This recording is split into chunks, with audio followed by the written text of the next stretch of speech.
En fait, ma collaboration avec la Vazza elle commence en 2018, puisque j'ai été invité pour réaliser le calendrier 2019. Le calendrier était conçu de prendre 6 artistes et de les envoyer finalement, mettre en lumière différentes actions de la Vazza un peu partout autour du monde. Et le fil conducteur était le développement durable.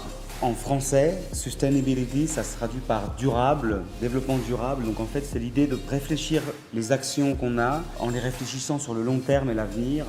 Et souvent, ça va avec l'écologie.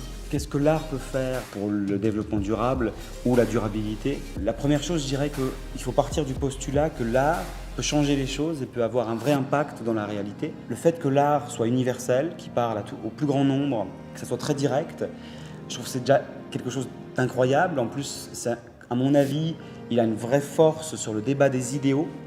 Et puis en plus, il peut créer quelque chose vraiment dans la réalité. Moi, en tout cas, mon expérience d'artiste me montre qu'on arrive à faire bouger des choses aussi bien dans les têtes, dans la société, jusqu'à parfois dans la vie politique d'un pays. J'essaie d'impacter au maximum la société avec des idéaux qui me semblent justes, tout en minimisant mon impact sur la nature. Donc il y a une énorme partie de mon travail qui est de la recherche et développement, c'est-à-dire que j'ai mis au point une peinture qui minimise au maximum mon impact sur la nature.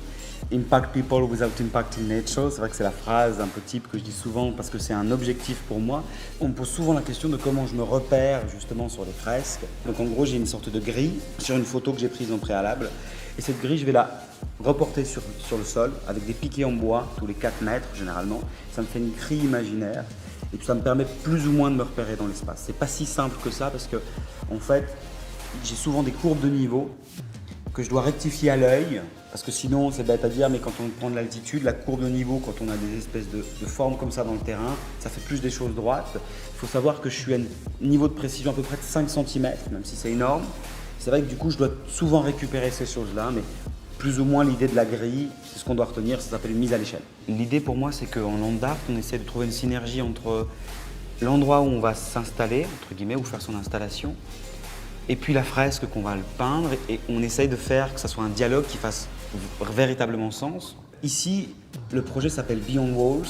Une fois plus, il part du postulat que l'art peut vraiment se mettre, à mon avis, au service de la société, de combat des idéaux. On est à un moment où de plus en plus de gens ont tendance à se refermer sur soi. Et du coup, l'idée, c'est de parler de ce message de bienveillance et d'entraide entre les gens, et en créant symboliquement la plus grande chaîne humaine au monde. Et je dirais que quel symbole plus fort pour représenter l'entraide et la bienveillance que des mains. C'est une poignée de main un peu particulière parce que ce n'est pas une poignée de main comme ça, c'est une poignée de main qui vient chercher les poignets, qui représente pour moi vraiment ce côté d'entraide et de bienveillance entre les gens. Et puis pour aussi parler de ces mains, d'où elles viennent, en fait, elles viennent des gens qu'on rencontre sur le fil de notre aventure. Et puis c'est marrant parce qu'on a des personnalités connues, par exemple Roger Federer que tout le monde connaît, la maire de Paris, Anne Hidalgo. Et puis dans notre banque de données, on la coupe au niveau du coude, ce qui fait qu'on ne sait plus à qui appartiennent réellement ces mains. Et je trouve que du coup, ça parle encore plus d'universel. Je trouve ça vraiment intéressant. Même moi, je ne sais plus à qui ça appartient.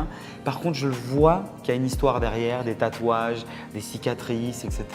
Et du coup, je trouve ça vraiment intéressant. Et c'est un projet qui est itinérant sur plusieurs années, qui voyage de ville en ville. Et puis du coup, chaque ville est choisie pour une forme de symbolique. On est parti de Paris en juin 2019. On a été à Andorre, à Genève. On a fait les 30 ans de la chute du mur de Berlin. Ensuite, on a été à Ouagadougou, au Burkina Faso. Ensuite, Yamoussoukro, en Côte d'Ivoire. Aujourd'hui, c'est la 7e étape dans ce projet qui est mondial, finalement, ici à Turin.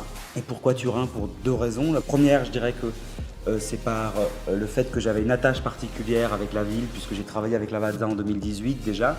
Et quand j'ai proposé le projet à la Vazza, ils ont tout de suite adhéré finalement à l'idée. Et puis la deuxième chose, c'est par le côté historique, qui était l'ancienne capitale d'Italie. Et puis ici, on a un lieu qui, avec la porte palatine, qui est une des plus anciennes portes encore érigées de l'Empire romain, ça fonctionnait très bien ce dialogue entre l'ancien et puis le moderne. Je ne suis pas sociologue, je ne suis pas philosophe non plus, je suis artiste, même si j'ai un art qui est plus engagé et engageant. Je pense véritablement qu'on doit être attentif à l'autre et que ça doit être un point central de notre existence, c'est-à-dire réfléchir à notre interaction en société, qu'est-ce qu'on doit faire de notre existence, et ça, je pense que ça doit être un point central. Et du coup, pour moi, ce qui est très très important de faire attention, c'est de ne pas oublier qu'on doit apprendre et vraiment tout le temps se forcer, en tout cas se mettre en marche pour vivre ensemble, en évitant finalement justement de rentrer dans des extrêmes d'opposition.